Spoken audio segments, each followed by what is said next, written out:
मुल्क अज़ीज़ के अंदर कोई किताब पुरानी हो जाए तो वो अमूमी तौर पे हमें कबाड़ी की दुकान के ऊपर बिकती हुई मिलती है, या हम उसको रद्दी की टोकरी में फेंक देते हैं, या वो किताब फुटपाथ पे पड़ी आधी से आधी कीमत के ऊपर बिकने के लिए तैयार होती है, मगर उसका कोई ख़रीदार हमें नज़र नहीं आता।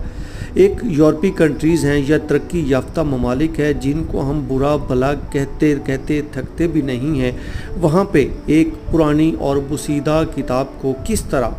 से दोबारा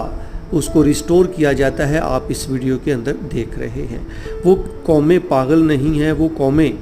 तालीम से इस तरह रग़बत रखती हैं या इस तरह उनको मोहब्बत है कि वो इन किताबों को ज़ाया होने से हमेशा के लिए बचाने की कोशिश करते रहते हैं, जैसा कि इस वीडियो के अंदर आप बाखूबी देख पाते हैं। एक पुरानी किताब को किस तरह नई तर्ज के अंदर इसको तैयार किया गया है।